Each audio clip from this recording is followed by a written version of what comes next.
while we wait for this policy to be implemented, like you said, that's the important thing, it's obviously not helpful for South Africans to just keep consuming the way that we are consuming at the moment. So what do you say to the South African on the ground about their carbon footprint, especially when it comes to a massive energy crisis that we're all experiencing at the moment?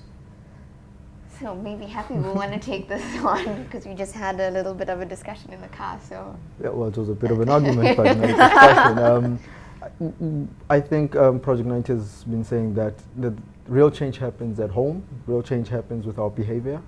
So we talk about more public transport, less driving on your own, using less lights.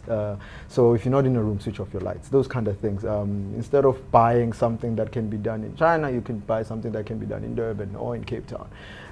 Buy local goods. That's very key, because the value chain of what we consume is key to addressing climate change. But also we have to also recognize that different aspects of South Africa, there's the really developed side of South Africa, and then there's a really undeveloped side of South Africa. So the developed side of South Africa, if you're going to be traveling by plane, well, at least try to offset. And the people who aren't able to actually have that amount of impact on the environment, well, you start thinking about what to do to adapt. And when you do get into the space where you start to pollute more and to have more resources, how can you do it more consciously? So the thinking about things in a more holistic way, as Nyoka said, thinking about the value chain of what you're consuming makes a big difference. Nyoka, what does it mean to offset your carbon emission? Happy was just describing, if you're going to get on a flight, you can offset it. Practically, how would I do that? So, I mean, there's various tools you could use, but each flight has an attribution of tons per carbon. Kgs. Yeah. So how much of carbon you've used. And it actually works specifically like if you're working economy, business, first class. So the square meters of your seat actually correlates to how much energy you use, or the carbon that you've emitted. So because economy is small, like smaller spaces, you use more carbon, you use less carbon, but because there's bigger spaces in business and first class, you use more.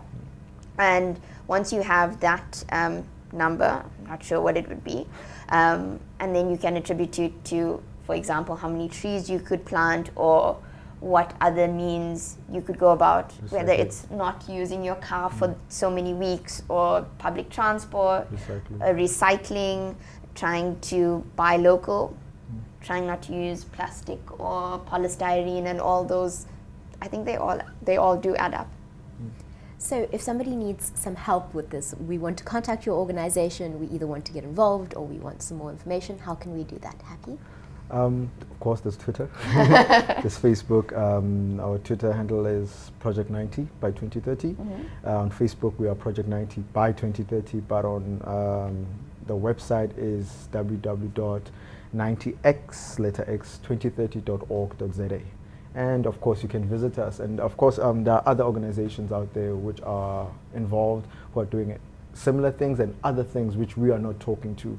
And those you can find on the internet, but you can just search for SACAN, South African Climate Action Network, and you'll get the information. And the YouLead Collective, which is the youth organization that's associated with Project 90, and it works specifically on the Sustainable Development Goals, as the youths look forward to our futures. Yeah.